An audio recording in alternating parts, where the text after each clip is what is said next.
Bonjour à toutes les futures mamans qui m'écoutent. Je me présente, Véronique Morin, kinésiologue et monitrice de conditionnement physique et des sports à la BFC Bagotville. Aujourd'hui, j'ai monté une petite capsule pour vous parler des bienfaits d'un mode de vie actif pendant la grossesse ainsi qu'un tel mode de vie peut avoir comme impact sur votre santé et celle de votre petit bébé. Avant de commencer, j'aimerais spécifier si vous êtes une femme qui n'avait pas déjà un mode de vie actif ou qui n'en pratiquait pas régulièrement, l'idéal avant de débuter serait de consulter votre médecin afin de considérer les risques liés à la santé ou toute autre forme de complications potentielles liées à votre état.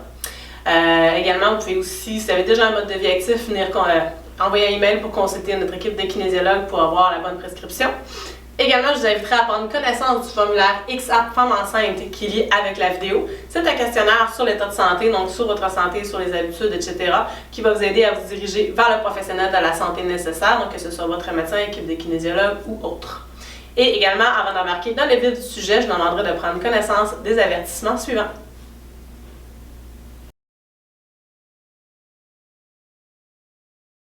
En réponse à la COVID-19, PSP offre des séances virtuelles de conditionnement physique aux membres des Forces armées canadiennes.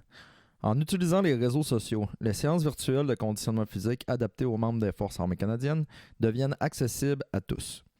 Les participants qui ne sont pas des Forces armées canadiennes reconnaissent et acceptent que leur âge, état de santé et conditions physiques sont inconnus et qu'il en revient à chaque individu d'évaluer sa propre capacité à participer à cette séance.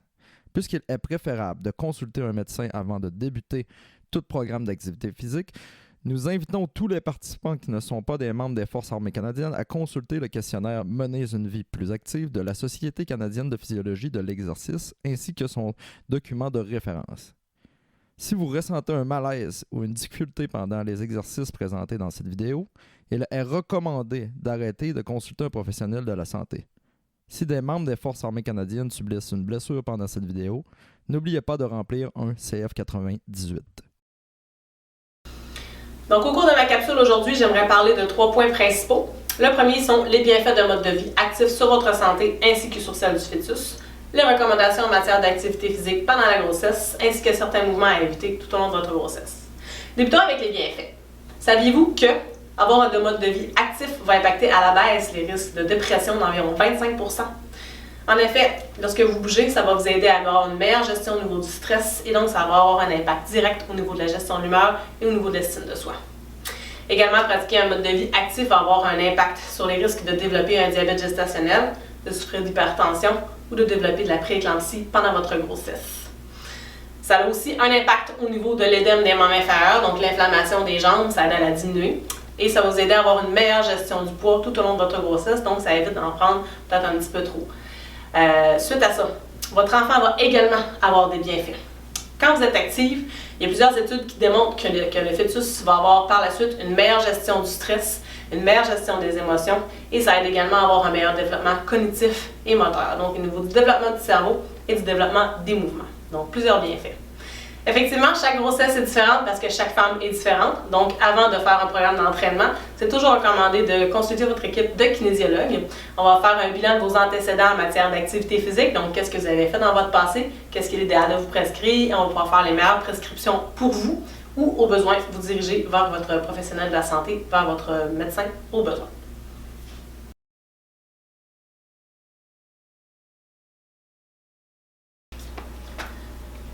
Passons maintenant à l'aspect recommandation. Donc, l'édition 2019 en matière de recommandations d'activité physique pour les femmes enceintes selon la Société canadienne de physiologie de l'exercice sont les suivantes. La première, toutes les femmes n'ayant aucune contre-indication sont invitées à avoir un mode de vie actif pendant leur grossesse. La deuxième, toutes les femmes devraient pratiquer en moyenne 150 minutes d'activité physique d'intensité moyenne par semaine pour obtenir des bienfaits significatifs sur le plan clinique et également avoir un impact au niveau de la diminution des risques de complications pendant la grossesse. La troisième, idéalement, on vous inviterait à avoir un mode de vie actif minimum 3 fois semaine. Par contre, on vous invite également à en faire un petit peu à tous les jours, c'est l'idéal. Au niveau de la quatrième, pour obtenir plus de bienfaits au niveau de l'activité physique, on vous recommande d'avoir une variété d'activités aérobiques, donc il va falloir augmenter votre fréquence cardiaque. Donc on parle à ce moment-là de marche, de vélo, de course ou de ce qui est possible pour vous selon votre état de faire. Et également d'avoir une variété au niveau des muscles, des exercices de renforcement, excusez-moi. Donc les exercices comme les squats, les fentes, etc. Donc tous les exercices que les kinésiologues on peut vous prescrire, toujours bien d'avoir une variété. Également, faire du yoga, faire des étirements en douceur vont vous apporter quelques bienfaits, c'est toujours bon. Cinquième, renforcement du plancher pelvien. Donc, tous les exercices renforcement plancher pelvien qui sont prescrits par le médecin, qui sont prescrits par vos kinésiologues, vont vous aider à diminuer les risques d'incontinence urinaire pendant la grossesse. Et c'est des exercices qui sont très faciles et que vous pouvez pratiquer à tous les jours, à peu près n'importe où vous vous trouvez. Simplement à ce moment-là de venir nous trouver si vous voulez qu'on vous explique comment les faire. Le dernier, c'est si vous êtes une personne qui ressent des étourdissements, des nausées, des malaises lorsque vous faites des exercices couchés sur le dos. Il est recommandé d'éviter cette position et de changer. En fait, changer de position quand vous faites l'exercice et par la suite, essayer d'éviter les positions couchées sur le dos pour éviter à ce moment-là toute autre forme de malaise, etc.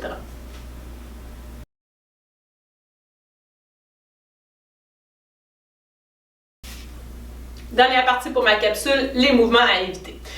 Les mouvements dans lesquels je vais parler sont des mouvements qui vont avoir une incidence sur la gravité du développement de la diastase pendant la grossesse. Qu'est-ce que c'est une diastase? C'est très simple. Pendant la grossesse, votre muscle du grand droit, donc la partie superficielle, le fameux six-pack, va s'ouvrir pour créer de la place pour que le bébé puisse prendre l'expansion pendant la grossesse.